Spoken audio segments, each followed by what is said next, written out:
જાણીતા પત્રકાર, વરિષ્ઠ પત્રકાર જગદીશભાઈ મહેતા. જગદીશભાઈ, આપનું સ્વાગત છે આ વિશેષ ચર્ચામાં. જી નમસ્કાર. નમસ્કાર. ખાસ તો જગદીશભાઈ, આપણે છેલ્લા કેટલાક સમયથી જોઈ રહ્યા છીએ સમાજ દ્વારા અલગ અલગ કાર્યક્રમો, મીટિંગો કરીને એક બંધારણ ઘડવામાં આવી રહ્યું છે. છેલ્લું જોવામાં આવે તો ઠાકોર સમાજ દ્વારા 16 મુદ્દાનો એક બંધારણ ઘડવામાં આવ્યું. તેમાં કેટલાક જે કુરિવાજો કહી શકાય કે અંધશ્રદ્ધાની જે વાત કહી શકાય તેને દૂર કરવાની વાત કરવામાં આવી, દહેજની વાત હોય કે અન્ય વગેરે વગેરે ઘણી બધી વાત કરવામાં આવી. આખરે સવાલ એ થઈ રહ્યો છે જગદીશભાઈ કે આ બંધારણ ઘડવાની હવે આ સમયમાં, આ સદીમાં સમાજને જરૂરિયાત કેમ ઊભી થઈ રહી છે? જુઓ નરેન્દ્રસિંહજી, એક બહુ જાણીતી ઉક્તિ છે, પંક્તિ છે. શું છે? જે ઉતાવળે બગડે ને એ આરામથી પસ્તાય. આપણો સમાજ હિન્દુ, આપણી જે પ્રાચીન પરંપરા હતી સર્વશ્રેષ્ઠ હતી, દુનિયાભરમાં મશહૂર હતી. પણ મેકોલો, જે અંગ્રેજોના શાસન વખતે લોર્ડ મેકોલો, એને 1835માં કહું છું, એવી શિક્ષણ પ્રથા નાખી કે આપણું જે કૌટુંબિક એકતા, આપણી ધાર્મિક ને સાંસ્કૃતિક વિરાસત, આપણી બધાની મર્યાદા, આપણી બધાની લજ્જા, લાગણી, પ્રેમ, સ્નેહ, કરુણા, આ ઇત્યાદિ ઉપર બુલડોઝર ફેરવી દીધું એમ કે તો ચાલે. અને એની શિક્ષણ પ્રથા હેઠળ જે લોકો ભણ્યા એમાં મેકોલો સફળ થયા. એને એમ કીધું કે દેખાવે તો એ લોકો હિન્દુ હશે અથવા તો ભારતીય હશે, પણ એ લોકો આપણી પરંપરા એટલે અંગ્રેજોની પરંપરા મુજબ આપણને ઈચ્છા પડે એવા ક્લાર્ક જેવા લોકો, આપણને જે ગુલામ જોઈએ છે, શિક્ષિત ગુલામ, એવા મળશે. અને એમાં જે થયું વર્ષો સુધી, હવે એનું ભારત સરકાર પણ રિનોવેશન કરી રહી છે નવી શિક્ષણ પ્રથામાં. બિલકુલ. હા, તમારો જે પ્રશ્ન છે એમાં હું આવું જ છું કે સામાજિક ક્રાંતિ શું કામ થઈ રહી છે? એ સામાજિક ક્રાંતિ થઈ જ રહી છે, પણ રાષ્ટ્રીય ક્રાંતિ પણ થઈ રહી છે. નરેન્દ્ર મોદીએ જે નવી શિક્ષણ પ્રથા અમલમાં મૂકવાની વાત કરી છે અને અત્યારે ચાલુ છે, એ નવી શિક્ષણ પ્રથામાં જુઓ, જે આપણી પ્રાચીન વિરાસતો હતી એનું ઉમેરણ કરવામાં આવ્યું. કારણ કે નિકોલોએ આપણી ભાષામાં કહીએ તો હૂડ કાઢ્યું હતું, એટલે આપણું ઓરિજિનાલિટીને ખતમ કરવાની કોશિશ કરી હતી. હવે જે નરેન્દ્ર મોદીએ વાત કરી છે એમાં આયુર્વેદિક છે, વેદ છે, ઉપનિષદ છે, ધાતુ શાસ્ત્ર છે, યોગ છે, તમામ પ્રકારના માર્શલ આર્ટ છે, નૃત્ય છે, તમે જુઓ એમાં સંગીત છે. આ બધી જે પ્રાચીન પરંપરા ભારતની હતી, જે નૈસર્ગિક હતી, એટલે કે ભણ્યા વગર કોઠાસૂઝ જન્મજાત, એને કારણે ભારતને હરાવવું કે ભારતને નીચું જોણું કરવું બહુ અઘરું થઈ પડ્યું હતું અંગ્રેજોને. પણ કે આ લોકોમાં કોમી એકતા, પ્રાસંગિકતા, કૌટુંબિક એકતા, સ્નેહ, લાગણી, પ્રેમ એવો બધો છે, આની ઉપર શાસન કરી ન શકાય. અને અવળે રસ્તે ચડાવો તો મેળ પડે. ઈ જે મેકોલોએ કર્યું છે એનો હવે સુધારો કરી રહ્યા છે નરેન્દ્ર મોદી. અને આપણે જાણીએ છીએ જાદવજી કે નરેન્દ્ર મોદીએ ન કેવળ શિક્ષણ પ્રથા, પરંતુ આપણા જે પ્રાચીન ધરોહર સમાજ, જે કેટલાક ધર્મ સ્થાનકો જે છે, જેમ મધ્યપ્રદેશનું મહાકાળ મહાદેવનું મંદિર, વારાણસીમાં જે છે એ મંદિર જે છે, અયોધ્યામાં મંદિરની પુનઃસ્થાપના, અને પાવાગઢથી માંડીને અંબાજી સુધી, સોમનાથ સુધી જે આખી વિરાસત, જે ભૂતકાળમાં આપણી આજથી 1000 વર્ષ પહેલા સોમનાથની જે સ્થિતિ વિધ્વંસકારીઓએ કરી હતી, એ પહેલા સોમનાથ જેવું દૈદીપ્યમાન જેવું હતું, ગોલ્ડન સુવર્ણ જેવું, એ આજે તો ઝળહળે છે, આપણી નજર સામે છે. 1000 વર્ષ થયા જ્યારે ગજનીએ હુમલો કર્યો હતો. હા, બિલકુલ બિલકુલ. અને નરેન્દ્ર મોદીજીએ અહીંયા હમણાં સોમનાથ આવવાના છે 2-3 દિવસ પછી, 11મી તારીખે નરેન્દ્ર મોદીએ 1 વર્ષ ચાલે એવો એક આખો પ્રોગ્રામ બનાવ્યો છે કે આપણી પ્રાચીન ધરોહર ને વિરાસત જે છે, સાંસ્કૃતિક અને ધાર્મિક, એનું આપણે મહિમા મંડન કરી શકીએ પુનઃ ફરીથી એમ. એટલે એમાં જે રીતે ફેરફાર આવ્યો રાષ્ટ્રીય રીતે, એવો હવે સામાજિક ફેરફાર આવી રહ્યો છે નરેન્દ્રસિંહજી. અને હમ બિલકુલ હું તો કહું એ ઉચિત છે. જે લોકોએ આપણને સાંભળ્યા પછી અત્યારે એમ માનવું હોય કે તમે લોકો પછાત છો તો એને મુબારક, એ ભલે પછાત ગણે. હમ હમ. કારણ કે કેટલાક લોકો પોતે સુધરીને ધૂળ થઈ ગયા, એમ આપણી ભાષામાં કહીએ તો. એને શું છે, હમ. મેં શરૂઆતમાં કીધું તેમ ઉતાવળે સુધરવું છે અને પછી આરામથી પસ્તાવવું છે. પસ્તાવું છે, બિલકુલ. ભાઈ અત્યારે ગેનીબેન ઠાકોર કયો કે બાકીના તમામ સમાજ વિશે હું તમને વાત કરું. જુઓ, ઉત્તર હા. ગુજરાતના બનાસકાંઠાના વાવ, થરાદ, પાટણ એ બધા જિલ્લાના ઠાકોર સમાજે પણ એક સામાજિક બંધારણ 18 મુદ્દાનું ઘડ્યું અને એમાં સ્પષ્ટપણે લખ્યું. એમાં સગાઈ ઇત્યાદિ, કે સગાઈમાં એમ કે 21 લોકો જ હોય, લગ્નમાં 2 જ વાર લગ્ન વર્ષમાં થાય, વૈશાખ અને મા મહિનામાં, જાનમાં હોય તો પણ 11 વાહનો જ હોય ને વધુમાં વધુ 100 લોકોથી વધારે નહીં આવવું જોઈએ. એમાં ગેનીબેન ઠાકોર ને બળદેવજી ઠાકોર ને જગદીશ ઠાકોર ને અલ્પેશ ઠાકોર, એમાં તમે જુઓ પક્ષના વાળાએ ભૂલાઈ ગયા. જુઓ, એ સારી વાત નથી. લઈ ગયા. કોંગ્રેસ હા ભાજપ કુછ નહીં. હવે હા. બધાને સામાજિક મૂલ્ય સમજાવવા માંડ્યા છે બધા લોકો, એટલે સામાજિક ક્રાંતિ થઈ રહી છે. અને ભારતની જે પ્રાચીન પરંપરા હતી, આપણે કહીએ છીએ નરેન્દ્રસિંહજી કે નજાકત પશ્ચિમી અદા હૈ और शर्म हिंदुस्तान का गहना. તો ઈ હિન્દુસ્તાન કા ગહેના જો થા, ઈ હવે પુનઃ સ્થાપિત કરવાની ઘટના છે. એટલે સમાજમાં બંધારણ થઈ રહ્યા છે. જી. એટલે મૂળ મૂળ મારે એક ઉત્કંઠા એ થઈ રહી છે અને મને થાય, સૌને થાય કે શું આ જે બંધારણ ઘડવાની વાત છે, ભલે આપણે નહીં માત્ર ઠાકોર સમાજ, હું બીજા સમાજની વાત કરું કે જેને જેને આ એક અભિગમ ઉપાડ્યો છે, એક નવી એક ઉર્જા લાવવાનો પ્રયાસ કર્યો છે આ બંધારણના માધ્યમથી. સવાલ એ છે કે શું સમાજમાં, કોઈ પણ સમાજમાં કુરિવાજો કે અંધશ્રદ્ધાઓ વધી ગઈ છે એટલા માટે આ ફેરફાર કરવાની જરૂર પડી, કે પછી દેખાડો વધી ગયો છે, ખોટો જે એક માહોલ ઉભો કરવામાં આવી રહ્યો છે, લગ્ન પ્રસંગ હોય કે સારા પ્રસંગ, માઠા પ્રસંગ, તમામમાં એક માહોલ જે ઉભો થઈ રહ્યો છે, ખોટા કુરિવાજો, ખોટા પૈસાનો વ્યય થઈ રહ્યો છે, એટલા માટે આ લાવવાની જરૂર પડી એવું આપણે માની શકીએ? હા, બિલકુલ નરેન્દ્રસિંહજી, આ દેખાડા માટેની વાત છે. જો સુધારા તો થઈ હમ ચુક્યા હતા. જ્યોતિબા હમ જ્યોતિબા ફૂલેથી માંડીને આપણે રાજારામ મોહનરાય સુધી ના જેટલા લોકો આપણે ત્યાં મહાન પુરુષો થયા, એને હમ આપણા જે બાકીના પ્રોબ્લેમ હતા એને સુધારા તો કરી દીધા. ઘણા મહેનત બધાએ કરી. મહાત્મા ફૂલેજીએ કરી, સાવિત્રીબાઈ ફૂલેજીએ કરી, રાજારામ મોહનરાયજીએ કરી, દયાનંદ સરસ્વતીએ કરી, કવિવર નર્મદે કરી, આપણા અમદાવાદના ઈલાબેન ભટ્ટ હતા એણે કરી, કસ્તુરભાઈ લાલભાઈએ કરી, હમ ગોવિંદભાઈ રાવલે કરી, કબીરે કરી, રવિદાસજીએ કે, પાંડુરંગ શાસ્ત્રીજીએ કરી, અને ઘટતુંથી ડોક્ટર બાબા સાહેબ આંબેડકરે કરી. આ બધાએ આપણામાં જે કુરિવાજો હતા, કેટલીક ગેરમાન્યતાઓ હતી, એને તો ધીરે ધીરે ધીરે કરીને ચારણીને સાફ કરી દીધી. હવે જે તમે કીધું એ બિલકુલ સાચી વાત છે. હવે માત્ર દેખાડો જે ડખો છે દેખાડાનો, હમ એ હવે હમ લોકોને કઠવા માંડ્યો છે. અને બીજું, આપણે જે કેટલાક મર્યાદાઓ, સીમાઓ ઓળંગી જઈએ છીએ ને, એની પણ જે દુર્ગતિ છે એ સમાજને હવે સમજાવવા લાગી છે. ભલે આપણે હમ સનાતન બનાતન વાત કરીએ, ભલે આપણે માનીએ કે વી ઓલ આર સેમ, આપણે બધા સમાન છીએ, સરખા છીએ, અને બંધારણના આમુખમાં પણ લખ્યું છે વી ધ પીપલ ઓફ ઇન્ડિયા. આપણે બધા ભારતીય નાગરિક છીએ, એટલે કે કોઈ ઉચ્ચ વર્ણ નથી, કોઈ નીચ વર્ણ નથી. એ બધી વાત સાચી, એમાં ના નહીં. જી પણ આપણે ખબર છે કે એક જે માન્યતા છે કે નાત વગર ભાત નહીં, બળી પટોળે ભાત, એ ફાટે પણ ફીટે નહીં.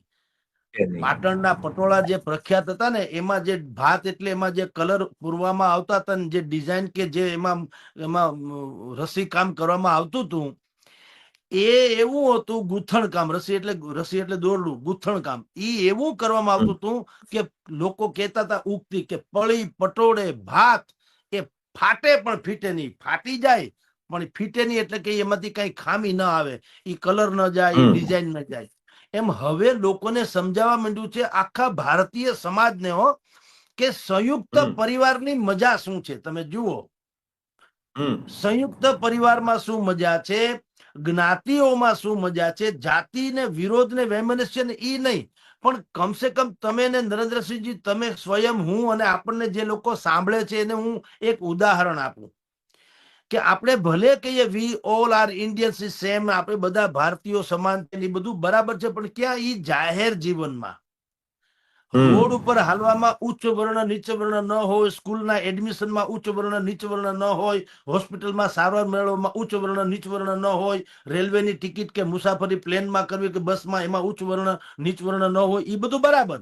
ઈ પણ લગ્ન ઇત્યાદિ જે આપણી પ્રથા છે, 16 સંસ્કાર જે આપણા છે, જે અતિ ઉત્તમ પ્રાચીન કાળથી ચાલ્યા આવે છે, જેને કારણે આપણો સામાજિક ઢાંચો જળવાઈ રહે છે. એ ઢાંચોની હવે મૂલ્ય લોકોને સમજાવવા માંડ્યા છે. એટલે બધા જ સમાજો વિવિધ પ્રકારના જે છે એ બંધારણ માંડ્યા ઘડવા પોતપોતાના. મોટા ભાગના એ લગ્નના ઇત્યાદિ ઘડ્યા છે, એ જુદી વાત છે, કારણ કે ત્યાંથી તો બધું શરૂ થાય છે. એટલે તમને કહું, ઠાકોર સમાજે કર્યું, પાટીદાર સમાજે પણ પ્રેમ લગ્ન વિશે વાત કરી રહ્યા છે. 42 ગામ શ્રીમાળી બ્રાહ્મણ સમાજ જે વાવ, થરા, દિયોદર, ગોળ, એ બધા જે છે એને બંધારણ પોતપોતાનું ઘડી નાખ્યું. અને એમાં તો કેટલા દંડની જોગવાઈ પણ છે. એમાં એમ લખ્યું છે કે આ બંધારણનો ભંગ કરે અને 5 લાખ રૂપિયાનો દંડ, લગ્નના છૂટાછેડામાં જે દોષિત વર્ગ હોય એને 10 લાખ રૂપિયા દંડ, સગાઈની ઉંમર પણ 18 થી 20 વર્ષની થાય. સગાઈ એટલે આપણે સગાઈ કહીએ પણ લગ્ન તો 18 થી 20 વર્ષની દીકરી થાય પછી જ લગ્ન. આંતરજ્ઞાતીય લગ્ન કરે તો બહિષ્કાર કરવો, એમાંય પણ એવી વાતો છે. 42 ગામ શ્રીમાળી બ્રાહ્મણ સમાજમાં પ્રી વેડિંગ જે આપણે વેડિંગ કરીએ છીએ, પ્રી વેડિંગ એનો પણ, અને રિંગ સેરેમની ને હલ્દી ને આ બધા જે અત્યારે તમે કીધું ને દેખાડો, એ દેખાડાના પણ 1 લાખ રૂપિયાનો દંડ એવું એને કીધું. ભાવનગરનો ભરવાડ સમાજ છે, એને પણ, જેને ભરવાડ સમાજે હવે આપણે માનીએ છીએ એવો અભણ કે પછાત નથી રહ્યો. હમણાં ભરવાડ સમાજની 70,000 બહેનોએ એક સાથે હુડો રાસ કરી અને વર્લ્ડ રેકોર્ડ સ્થાપિત કર્યું. પોતે કેટલી હોશિયાર ને શિક્ષિત વગેરે છે. તો એ ભરવાડ સમાજે પણ પોતાની જ્ઞાતિનું એક બંધારણ બનાવ્યું. રબારી સમાજ જે છે એને પણ સાબરકાંઠા અને અરવલ્લી વિસ્તારમાં જે લોકો રહે છે રબારી સમાજ, એને પણ સગાઈ, ચાંદલા થી માંડી લગ્ન અને સિમંત સુધીના અલગ અલગ પ્રકારના એવા બંધારણ ઘડ્યા છે. 5 પરગણા ઔદિત્ય બ્રહ્મ સમાજ, આ બધું તમે જુઓ. હવે લાઇમલાઇટમાં ક્યારથી આવ્યું એ કહું. આ બધા બંધારણો ભૂતકાળમાં થતા, થોડાક હવે વધુ થવા માંડ્યા, પણ લાઇમલાઇટમાં ક્યાંથી આવ્યું? 5 પરગણા ઔદિત્ય બ્રહ્મ સમાજમાં કિંજલબેન દવે જે પાર્શ્વ ગાયિકા છે, લોક ગાયિકા, એને આંતરજ્ઞાતીય લગ્ન કર્યા. ત્યાંથી આ ડખો થયો, કારણ કે સૌથી પહેલા એને બહિષ્કારની વાત કરી. એટલે એને બહિષ્કારની વાત કરી એટલે ત્યાંથી આ બધું લાઇમલાઇટમાં આવ્યું. અને પછી ચર્ચા થઈ કે સામાજિક કોઈ ઢાંચો હોવો જોઈએ કે કેમ, કારણ કે દેશની વાત જુદી છે, સમાજની વાત જુદી છે. જુઓ, તમે નરેન્દ્રસિંહજી, તમે દરબાર કે ક્ષત્રિય હો, તમે સ્વાભાવિક જ છે. માં આશાપુરાને માનતા હો, બીજા કોઈને બી માનતા હો, તમને અધિકાર છે. હું બ્રાહ્મણ છું તો હું પેલા ગાયત્રીને માનું ને મહાદેવને માનું. હવે આ બધા નિજી બાતો છે, નિજી. બાકી આપણા બધાની એક જ માં છે, માનું નામ છે ભારત માતા. સમજો? ભારત માતા. હા, બિલકુલ. અને આપણા બધાનું એક જ ધર્મનું એક જ કોમન ગીત છે. હું તો એમ જ કહું છું, વર્ષોથી કહું છું કે આપણા બધાની માં અગર કોઈ છે તો એ માં ભારત માતા છે. અને આપણું બધાનું કોમન અગર કોઈ ધાર્મિક તો છે તો રાષ્ટ્રીય, પણ ધાર્મિક ગીત અગર કોઈનું હોય તો એ જનગણ મંગલદાયક જય હે ભારત ભાગ્ય વિધાતા એ જ હોઈ શકે. પણ એ જાહેર જીવનમાં. પણ હવે આપણે આજે જેની ચર્ચા તમે ઉખેડી માંડી અને આપણે જેની કરીએ છીએ એ શું છે? નિજી બાબતો છે. કે તમે સમાજની નીમ એટલે કે એનો પાયો મજબૂત હશે તો નિકોલોએ જેમ 1835માં કોશિશ કરીને આપણને પાડ્યા એવું ભવિષ્યમાં કોઈ પાડી નહીં શકે. એટલે આ સામાજિક ક્રાંતિઓ થઈ રહી છે. આપની જાણ ખાતર, પેલા જમાના રાજસ્થાન ને ઉત્તર પ્રદેશમાં ખાપ એવી એક પંચાયતો છે, આજે છે, આદિવાસી સમાજમાં છે. પણ એમાં તો કેટલું, હા, પણ એમાં જે છે ને, એમાં બહુ થોડુંક અતિશયોક્તિ પણ છે. જેમ અત્યારે મેં તમને કીધું ને, 5 પરગણા ઔદિત્ય બ્રહ્મ સમાજે બહિષ્કારની વાત કરી. કિંજલ દવેએ આંતરજ્ઞાતિ મેરેજ કર્યા, પણ કોઈ ઈ સમાજે એવું ન કીધું કે ઈ સમાજમાં એક સાટા પ્રથા હાલે છે. સાટા પ્રથા એટલે સામસામું. કિંજલબેન ના જેની સાથે સગાઈ થઈ, ઈ જે એનો મૂર્તિઓ છે ભાવી ભરથાર, એની બેન સાથે કિંજલબેન ના ભાઈ ના થયેલા. સાટા પ્રથા, અરસપરસ. અને એમાં પાછું શું થયું? ઉલ્લેખ પણ કર્યો હતો કે સાટા પ્રથા આવે છે, આવા કુરિવાજ કંસ હતા જે બી ગણો.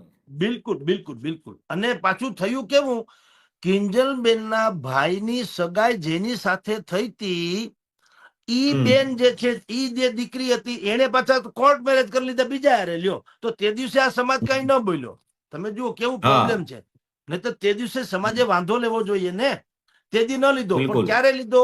કિંજલબેન દવે એ સગાઈ તોડી પવનની સાથેની અને બીજા જૈન વણિક સાથે સગાઈ કરી. એટલે સમાજમાં આ સેલિબ્રિટી છે ને, આમાં છે ને મોટા માણસો હંમેશા આવું જ હંમેશા થતું હોય છે. નરેન્દ્રસિંહજી, સાયકલ ને હા, સ્કૂટર ભટકાય ને તો તમે જોજો મોટા ભાગના લોકો એમ કે છે કે સ્કૂટર વાળાએ સાયકલ વાળાને ઉડાડ્યો. પછી ઉડાડ્યો. કાર ને સ્કૂટર ભટકાય ને તો મોટા ભાગે એમ જ કે પૂરપાટ ઝડપે આવતી કાર એ સ્કૂટર વાળાને અથડાવ્યો. પછી ખટારો એટલે પબ્લિક કેરિયર, એને અને કારને હા. અકસ્માત થાય તો કાળમુખા ટ્રકે કારને ઉડાડી દીધી. આમાં નાનો જે મોટો હોય ને એ વાંકમાં ગણાય. એટલે કિંજલબેન દવે સેલિબ્રિટી હતી એટલે સમાજે કીધું એનો બહિષ્કાર કરો. બરાબર. હમ. એટલે ઈ વાત હમ. ખોટી એટલા માટે છે નરેન્દ્રસિંહજી. બહિષ્કારની વાત તો હું હોય, હું તો કહું ને, હજી તમામ સમાજ જેના મેં અત્યારે નામ લીધા, ઠાકોર સમાજ, પાટીદાર સમાજ, 42 ગામ શ્રીમાળી બ્રહ્મ સમાજ, પછી જામનગર ભાવનગરનો ભરવાડ સમાજ, કે અરવલ્લી સાબરકાંઠાના રબારી સમાજ, કે 5 પરગણા ઔદિત્ય બ્રહ્મ સમાજ જે છે ઈ, આ બધાય સમાજને કહું. અને હજી જેટલા રહી ગયા એ બધાને કહું, સૌથી મોટું બંધારણમાં એક વસ્તુ ઉમેરવાની જરૂર છે જે કોઈએ ઉમેરી નથી. જે હમ. સામાજિક બહિષ્કાર ખાલી લગ્ન ઇત્યાદિમાં કરે છે ને, એ તો ખેર. સમાજના જે કેટલાક દૂષણો છે, એટલે કે જે અપરાધી હા. તત્વો છે, જેને ધંધો છે ચોરી કરવી, છેતરપિંડી કરવી, અપહરણ કરવા, લૂંટ કરવી, કોકને દગો દેવો, ધોખેબાજી કરવી અથવા તો છેતરવા, આ પ્રકારના જેને બિઝનેસ એટલે કે જેની પ્રકૃતિ થઈ ગઈ હોય, આવેશમાં કોઈ માણસ કોઈને હુમલો કરે, તમે મને ધોલ મારો કે હું તમને ધોલ મારું, બહિષ્કાર ન કરે, કારણ કે આવેશ છે. એનો અર્થ એમ છે કે પ્રી પ્લાનિંગ નથી. પણ મારી જે હમ. ગોઠવણ જ હોય, જેમ કે હું કોઈ ગેંગ ચલાવતો હું, ધારો કે એવા જે તત્વો છે, સામાજિક બહિષ્કાર એનો કરવો જોઈએ. જો તમામ સમાજ એના અસામાજિક તત્વોનો બહિષ્કાર કરે તો લગભગ પોલીસની જરૂર ન પડે અને અદાલતોમાં કેસ ઓછા થઈ જાય. કારણ કે ઈ હમ. આખું ઓગણાની જેમ અલગ તરી આવે. આ સમાજ તમારી જાણ ખાતર નરેન્દ્રસિંહજી, આપણે એક વાક્ય હંમેશા બોલીએ છીએ કે વર્તમાન સમાજ એ હમ. દુર્જનોની સક્રિયતાથી એટલો પીડિત નથી જેટલો સજ્જનોની નિષ્ક્રિયતાથી છે. બહુ બહુ સાચી વાત. હમ. એટલે સજ્જનો નિષ્ક્રિય છે એટલે આપણને દુર્જનો વધુ સક્રિય લાગે છે. અને બહુમતી હમ. સજ્જનોની હોય, દુર્જનોની નથી. આખા ગામમાં એક જ હમ. માણસ હોય માથા ભારે, એકાદ બે માણસ માથા ભારે હોય, બાકી ગામ આખું તો સારામાં સારું હોય. એવી કોઈ જ્ઞાતિ, હમ. વર્ગ, કોમ, રાજ્ય, દેશ એમાં માથા ભારે અમુક લોકો જ હોય, એ લઘુમતીમાં છે. પણ બહુમતી જેવો એનો પ્રભાવ શું કામ છે? સજ્જનો નિષ્ક્રિય છે. એટલે તમામ હમ. સમાજે ભલે બંધારણો બધાય ઘડ્યા, ચાંદલી, હળદી, ફલાણું, જાનમાં લઈ જવા, લગ્ન કેટલા કરવા, જમણવાર કેટલાનો રાખવો, લેતી દેતી શું કરવી, બધી સારી જ વાત છે. લવ મેરેજમાં શું કરવું? જો પાટીદાર સમાજે તો ઓર ક્રાંતિ કરી, જે 18 વરણને લાગુ પડે. એણે કીધું લવ હમ. મેરેજ, આમ કોઈ પાપ વાત નથી કરી, પણ લવ મેરેજ જે કરે એ દીકરી કે એના જે સામે વાળા હોય એને 1 મહિના અગાઉ પેલા માવતરને નોટિસ મોકલવાની થાય છે. હમ. અને મેરેજ નું રજીસ્ટ્રેશન પણ ક્યાં કરાવવાનું? જ્યાં દીકરીનું આધાર કાર્ડ હોય ત્યાં મેરેજ રજીસ્ટ્રેશન કરાવવાનું. અહીંયા હું રાજકોટમાં છું, તમારા અમદાવાદમાં કોઈક દીકરી ભાગીને ત્યાં મેરેજ સર્ટિફિકેટ લઈને પછી મને ટપાલ દ્વારા મોકલી દે તો માવતર પાસે કઈ હાથમાં રહે નહીં, એવું નહીં. દીકરીનું હમ. જ્યાં આધાર કાર્ડ હોય ત્યાં જ એનું મેરેજ રજીસ્ટ્રેશન થવું જોઈએ. નંબર 2, 1 મહિનાનો નોટિસ પીરિયડ આપવો જોઈએ. ભાઈ, અમે તમારી દીકરી સાથે, અમારો દીકરો આવી રીતે એના લવ મેરેજ કરવા ઈચ્છે છે, તમને કોઈ વાંધો હોય તો તમે વાંધો હમ. નોંધાવી શકો. તો વાંધામાં બીજું, ભલે જેને આપણે કે ને મિયા બીબી રાજી તો ક્યાં કરે કાજી, ભલે માવતર પછી કદાચ સંતાનોના સુખ ખાતર કઈ બોલે નહીં, પણ 1 મહિનાનો નોટિસ પીરિયડ હોય નરેન્દ્રસિંહજી, તો કમસે કમ એ તહેકીકાત તો કરી શકે. કે ટૂંકમાં જાણી સામેવાળું શકે અને હા કરી શકે. કોણ છે કોણ નહીં, લાયક છે કે નહીં, દીકરી ભોળવાઈ નથી ગઈ અથવા તો ભવિષ્યમાં દુઃખી થશે કે સુખી થશે. માની લ્યો કે એને એમ લાગે કે પાત્ર સરસ જ છે, બે ઘડી માની લ્યો પાત્રમાં કઈ ખામી નથી, માત્ર આપણી જ્ઞાતિનો નથી એ એક જ ખામી છે, બાકી કોઈ ખામી ન હોય તો સંભવ છે કે માવતર એમ કહી દે કે ભાઈ ભગવાન હાલો રાજી ખુશીથી લગ્ન કરીએ, એમાં કઈ વાંધો નથી. પણ મોટા ભાગના કિસ્સામાં નરેન્દ્રસિંહજી એવું થતું હોય કે દેખાડવાના ને ચાવવાના દાંત જુદા હોય, લોકો પોતાની બાયોગ્રાફી જુદી રીતે જાહેર કરે અને દીકરીઓ ભોળવાય. અને દીકરીઓ ભલે આપણે અત્યારનો યુગ ભલે ગમે એમ કહીએ પણ યુવાનોમાં આપણે એટલે કે તમે ને હું કે આપણા સંતાનો જે છે એને જે તડકો છાંયો કે સમજણ જોઈ એવી દીકરી એ નથી. દીકરી હંમેશા પુષ્પની જેમ ઉછેરવામાં આવે આપણે ત્યાં આપણા પરિવારોમાં. જી દીકરી જે છે જી તુલસીના ક્યારા જેવું, બીજા ઝાડવા જુદા, તુલસીનો ક્યારો જુદો. તુલસીના ક્યારાને નાગલો ચડાવવામાં આવે, પાણી ચડાવવામાં આવે, એને ધૂપ દીપ કરવામાં આવે, એને કાતરની જેમ બીજા જેમ કાપીએ છીએ આપણે, જે ગાર્ડનિંગ જેને કે છે મહેંદી કાપીએ એમ કોઈ નહીં કાપે, તમે જોજો. અને હાંજે તો જી હાથ આધી આથમી ગયા પછી તુલસીનું પાન તોડવાની મનાય છે, એમ આપણા ગલઢેરા કે છે, વડીલો કે છે કે નહીં હવે અત્યારે માતાજી સુઈ ગયા હોય. તમે વિચાર તો કરો. તો દીકરી તુલસીના ક્યારા જેવી છે અને દીકરી વહાલના દરિયા જેવી હોય દરેકને. એટલે દરેક લોકો દીકરીને પુષ્પની જેમ ઉછેરે. હવે ઈ રાતોરાત ક્યાંક એવી રીતે બહેકાવામાં કોઈના આવી જાય અને દોજખ ભરી એની જિંદગી બની જાય તો માવતરને સૌથી વધુ પીડા થાય, દીકરી કરતાય વધુ. સ્વાભાવિક છે, માવતરને પહેલી પીડા ચિંતા હોય છે. એટલે હા, એટલે જે અદાલતો જે અથવા તો આપણે ત્યાં જે બાકી બધા લોકો જે પોતાની જાતને સુધરેલા છે એમ કે નાના 18 વર્ષની વયની દીકરી કે 21 વર્ષનો દીકરો પોતાનો પાર્ટનર પસંદ કરી શકે, એટલે ભાઈ વાત સાચી, પણ હા રેઢિયાર નહીં, કોક લાયક હોય ઈ. તમે પાત્ર પસંદ કરો ના, અમે ક્યાં ના પાડીએ છીએ, પણ માવતરને કયો, એને જાહેર તો કરો. અને તમારામાં એવું શું છે કે તમારે છુપું કરવું પડે? પહેલેથી તમે કેમ એવું ધારી લ્યો છો કે તમને એની દીકરીના માવતર ના જ પાડશે? તમારામાં ક્યાંક લોચો હોવો જોઈએ. જો તમે નિષ્કલંક હો, તમે લાયક હો, ભલે કાસ્ટ ગમે તે હોય, પણ તમે લાયક હો, નિષ્કલંક હો, તમે શિક્ષિત હો, યા તો તમે ભણી ગણી અથવા તો તમે કમસે કમ એટલી રોજી રોટી રળતા હો, તમારી ઉપર કોઈ દાગ ન હોય, તમારું કુટુંબ સંસ્કારી હોય, તો બીજા કોઈને જ્ઞાતિ બહુ બાદ નથી આવતો. પણ તમે ગમે એની આસમાની સુલતાની બતાવીને દીકરીને ભોળવી જાવ, કારણ કે એ પુષ્પની જેમ ઉછેરી છે, એને બહુ તડકા છાયા જોયા નથી હોતા. અને સમાજના જે કેટલાક અમુક પ્રકારના દૂષણો છે એનાથી દીકરીઓ થોડીક અજાણ હોય છે. આપણા જેવું આપણે બધા રોડ રસ્તા વચ્ચે રોજ આપણે નોકરી ધંધો કરીએ, આપણે બહાર બહુ જઈએ પુરુષ હોવાને કારણે, એટલે આપણને દુનિયાભરના માણસ ચારવાનો ધંધો આપણે કહીએ. ઘણા લોકો એમ કે છે કે ભાઈ આને શું ધંધો? ભાઈ અમારે માણસ ચારવાનો ધંધો. એટલે કે તમને ફેસ ઉપરથી કહી દે તમારી પ્રકૃતિ કેવી છે. એટલે પુરુષો ઓછા છેતરાય આ બાબતમાં, પણ વધુ છેતરી શકે, છેતરાય ઓછા. તો આમાં જે દીકરીઓ છેતરાય છે એ તમામ 18 વરણને એમ થયું ચાલો આ તો બધું બરાબર નહીં. કારણ કે અદાલત ક્યારેય એમ નથી કહેતી કે લવ મેરેજ કરવાની છૂટ, 18 વર્ષની દીકરીને 21 વર્ષના દીકરાને પોતાનો લાઈફ પાર્ટનર પસંદ કરવાની છૂટ છે એવું અદાલત કહે છે. પણ અદાલત ઈ જવાબદારી માવતરની જેમ નથી લેતી કે કાલ સવારે દીકરી ફસાઈ જાય તો અમે એના ઘરે આંટો મારવા જાશું, કેમ છે બેટા તારું હરખું હાલે છે, એમ કોઈ અદાલત આવે છે નહીં.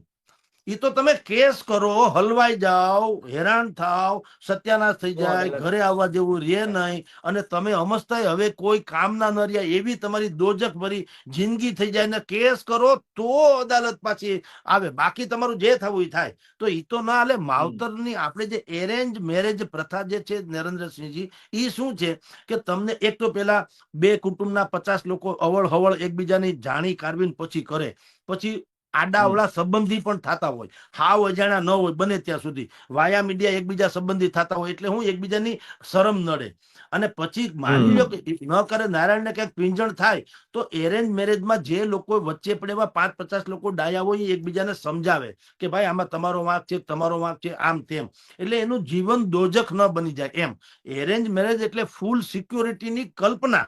પછી એમાંય ઘણા લોચા થાય છે એ જવા દો. આ બધા સમાજના જેટલા કહેવાતા સુધરેલા માણસો શું કે છે કે લવ મેરેજ કરતા એરેન્જ મેરેજમાં વધુ ડખા થાય છે. કોઈ કરતા કોઈ પાસે કઈ પ્રમાણ નથી હો, એમને જી ક્યાં જી કરે જાય છે.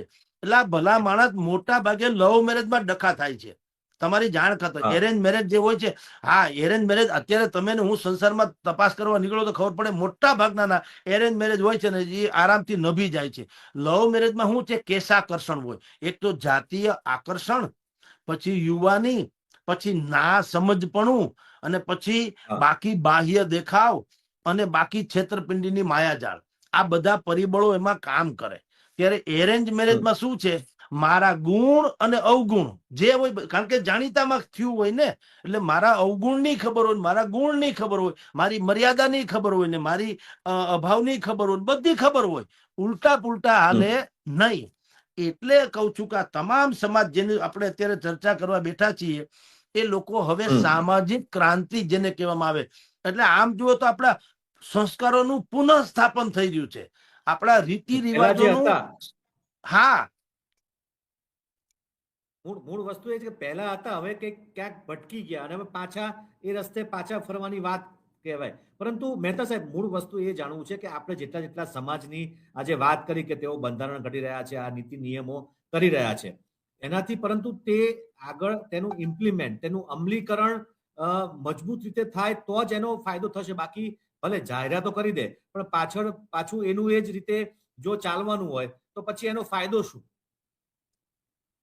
એવું છે ભાઈ, તમારે શિખરની એટલે શિખરની ટોચ ઉપર પહોંચવું હોય ને, તો શરૂઆત તો હા. તળેટીથી જ કરવી પડે. હા. એટલે આ સુધારાની પણ શરૂઆત છે. એટલે કેટલાક સેટબેક્સ કદાચ આવી શકે. જેમ કે અત્યારે વિવાદમાં છે જ ને, કિંજલબેન દવેના કિસ્સામાં શું થયું, વિવાદ તો થયો જ મોટે પાયે. કેટલાક સુધારાવાદીઓએ કીધું કે એ સમાજના ઠેકેદારો કોણ છે કે જે કિંજલબેનને એવું કહી શકે કે તમારો ભાવિ ભરતાર કોણ હોય. વાત તમારી સાચી. ના, કારણ કે બધી દીકરીઓ કિંજલબેન જેવી પ્રખ્યાત કે શિક્ષિત કે અનુભવી નથી હોતી, સમજણ વાળી. કિંજલબેન તો એ તો સેલિબ્રિટીઝ છે, એને દુનિયાદારી જોઈ છે. એ દીકરી સમજણી પણ છે. ખાલી પૈસા કમાય છે ને કલાકાર છે એટલું જ નહીં, એના તમે આઈક્યુ જુઓ, એના મેં બધા જ વિડીયો પણ જોયા છે. એને બધી વાતો જે કરી છે સમજવા જેવી. તો એવી દીકરી જેમાં જાય, જે પાત્ર પસંદ કરે, તો મોટા ભાગે એમાં વાંધો નથી આવતો. એટલે આપે જે પ્રશ્ન કર્યો નરેન્દ્રસિંહજી કે આનો અમલનું શું, અમલ અત્યારે શરૂઆતમાં કદાચ ન પણ થાય. જેમ કે મેં તમને કીધું, આ બધા તમે જુઓ પાટીદાર જે લોકોએ બંધારણ ઘડાઈ કેવા છે. મેં ઓલામાં તો તમને દંડની વાત કરી. 42 ગામ શ્રીમાળી બ્રાહ્મણ સમાજ છે, વાવ, થરાદ, દિયોદર, ગોળના. એને તો કીધું કે બંધારણ આપણે ઘડ્યું, એ બંધારણનો ભંગ કરે ને 5 લાખ રૂપિયાનો દંડ. લગ્ન કર્યા અને પછી લગ્નમાં છૂટાછેડાનો જે કેસ આવે, તો એમાં દોષિત જે હોય, જેને કારણે આ છૂટાછેડા થાય છે, નિર્દોષ નહીં, તો એ જે દોષિત વર્ગ હોય એને 10 લાખ રૂપિયાનો દંડ કર્યો છે. પછી સગાઈની ઉંમરે નક્કી કરી, 18 થી 20 વર્ષની હોય પછી સગાઈ કરવી, પેલા નહીં. આંતરજ્ઞાતિ કરે તો બહિષ્કાર કરવો. એવી રીતે ઠાકોર સમાજે પણ કર્યું કે ભાઈ તમારે લગ્નમાં આટલા જ લોકો, સગાઈમાં આટલા જ લોકો, હલ્દીને ને પ્રી વેડિંગની ને ઈ ડિંડક બધું બંધ કરવું, લિમિટેડ મર્યાદામાં કરવું. એમાંય કીધું કે જે ભાગીને લગ્ન, આંતરજ્ઞાતિ શબ્દ નથી વાપર્યો. એને શું કીધું ઠાકોર સમાજે કે ભાગીને લગ્ન કરે એનો બહિષ્કાર. એનું કારણ એ છે, મેં આગળ આપણે ચર્ચા કરી નરેન્દ્રસિંહજી, એના જેવું છે કે તમારી દીકરી જેને તમે 16 કે 17, 18 વર્ષ તમે ઉછેરીને મોટી કરી હોય, તમારા કલેજાનો કટકો હોય, તમારા કાળજાનો કટકો. હવે એ દીકરી સવારે પથારીમાં ન હોય, એના રૂમમાં કે આપણી બાજુમાં, અને ખબર પડે કે એ ભાગી ગઈ છે, તો સૌથી પહેલા માવતરને શું વિચાર આવે એ કહું કે આને કોકે ભોળવી છે. ઈ કદાચ આખી ગેંગ નહીં હોય, એની શું ખાતરી? અત્યારે એનો દુરુપયોગ નહીં થતો હોય, એની શું ખાતરી? એ કમસે કમ સજીવ છે કે નિર્જીવ, અત્યારે એની શું હાલત હશે એ ખબર નહીં. ભાગી કાઢવીને એ ક્યાં રહેતા હશે? આ બધા કુવિચાર જ આવે. અને એ સ્વાભાવિક છે, કારણ કે તમે ભાગીને લગ્ન કરો છો એટલે કાંઈક છુપાવો છો તમારે. અને જે દીકરી, મને તો ઈ થાય નરેન્દ્રસિંહજી, આ પણ એક બહુ મોટી વિટંબણા છે.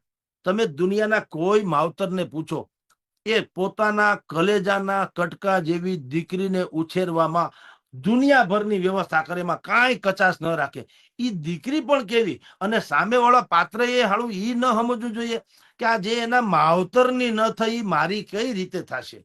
એવું ન થવું જોઈએ. તમે વિચાર કરો, આનાથી મોટી કોઈ તો પણ મહેતા સાહેબ, તો પણ અઢળક આવી રીતે ભાગીને લગ્ન થતા હોય છે, પ્રેમ લગ્ન થતા હોય છે. અને જે તમે વાત કરી કે એને માવતરની ન થઈ, પણ એ ક્યાંક ને ક્યાંક પાછું શું કહેવાય સેટ થઈ જતું હોય છે, એવું પણ આપણે જોયું છે. પછી શું થાય છે, એટલા માટે એ સેટ શું કામ થઈ જાય છે? એક તો કાનૂની અધિકાર તો છે જ, 18 વર્ષ ને 21 વર્ષની વાતો તો છે જ, હા અને એ બધાને હા હવે ખબર છે કે તમે એકાદ 2 મહિના 4 મહિના ક્યાંક ભટકતા હટકતા રહ્યો અથવા તો ગમે ત્યાં વયા જાઓ, પછી શું થાય માવતરને ખબર છે કે દીકરી એક ઈ વહી ગઈ, આખા સમાજમાં ખબર પડી ગઈ હોય કે આની દીકરી ભાગી ગઈ, બરાબર. હા હવે હવે ઈ દીકરીનો હાથ કોઈ ન પકડે. હમ જેમ આપણે સાડી લેવા જઈએ છીએ, બજારમાં કોઈ કપડા લેવા જઈએ છીએ, તો તમે જુઓ ફ્રેશ કપડાં એટલે કે આવું સરસ કપડું છે એનો કિંમત અલગ હોય, જ્યારે કે એમાં ક્યાંય પણ તમે એમ કહો કે ભાઈ આ કપડામાં પ્રોબ્લેમ બીજો કાંઈ નથી, તો શું છે, થોડુંક ડેમેજ પીસ છે, હા કલર ઓછો છે કે ફાટેલું છે કે ક્યાંકથી દેખાય નહીં એવું, પણ ભલે ન દેખાય એમ કે આ દેખાશે નહીં. ધારો કે ક્યાંક હું તમને સમજાય એવી વાત કરું, સાડીમાં ક્યાંક રેસા આડાવડા થઈ ગયા હોય થોડીક જ, એને ડેમેજ પીસ કે છે. તો વેપારી આપણને કે ખરો, આપણા બૈરાઓને શું કે આ જે ડેમેજ છે એ તો પાલવમાં આવી જવાનું છે, દેખાવાનું નથી, બાકી તો આખી આખી સાડી સરસ જ છે, પણ એ દેખાશે નહીં, હા પણ છે ખરું એટલે એનો ભાવ ઓછો, આવું કે છે કે નહીં? એવી રીતે બિલકુલ આપણી દીકરી 2-5 મહિના કોઈની સાથે રહી હોય, પછી ભલે ઈ બ્રહ્મચર્ય પાળ્યું હોય, માની લ્યો, આ તો દાખલા તરીકે પરાકાષ્ઠા કહું છું, માની લઈએ હમ 2 ઘડી કે બ્રહ્મચર્ય પાળ્યું હોય અને ઈશ્વરની સાક્ષીએ નક્કી કર્યું હોય કે માવતર રાજી થાય કે સમાજ સ્વીકારે પછી જ આપણે દૈહિક સંબંધ બાંધીશું, તો પણ કોઈને ભરોસો બેસતો નથી. ઈ પછી છે ને પાલવમાં છુપાયેલા ડેમેજ પીસ જેવી વાતો છે. એટલે તમને કહું હમ કે મોટા ભાગના કિસ્સાઓમાં પછી ઈ લોકોને જે છૂટ મળી જાય છે કે 2-3 મહિના ક્યાંક હલવાઈ જાવ, કઈ પકડાવાનું નહીં, તો પછી તમારું નભાવે છૂટકો છે, કારણ કે દીકરીને ટૂંકમાં એ પછી ઘરે દીકરી આવતા નભાવી લે, પગ ભારે થઈ જાય. દીકરી બી પછી નભાવી લે, આ બાજુ મા બાપ બી મને સ્વીકારી લે કે ભાઈ હાલો હશે હવે જે છૂટકો થયું જ એ. નથી. કારણ કે માની લ્યો કે 2-3 મહિના પછી દીકરી નથી, હેરાન થઈને પાછી આવે અને એમ કે મમ્મી પપ્પાને કે હું તો ભોળવાઈ ગઈ હતી ને હવે તો શું કરું, તો તમારી સમાજ એને બહુ સારી રીતે સ્વીકારતો નથી. ઈ પણ આપણી પ્રથા છે ને, સમાજમાં એ વાત બિલકુલ પ્રચલિત થઈ જ જાય, ગમે એટલી ઢાકો ઢૂંબો, ખબર પડે કે આ દીકરી કોઈની સાથે ભાગી ગઈ હતી, 2-4 મહિના રહીને પાછી આવી છે, એટલે સમાજ એને જુદી એંગલ થી જોવા ટેવાયેલા છે. કોઈ એમ ન કે ચાલો આ દીકરીનો જીર્ણોદ્ધાર કરીએ, પછી એને એવું જ પાત્ર મળે, દીકરીમાં કાંઈ ખામી ન હોય તોય કહું છું હો, પછી એવું જ પાત્ર મળે કે જેમાં તમારે સમજોતા કરવા પડે અમુક બાબતોના, હમ અને એટલે મૂળ આ વસ્તુ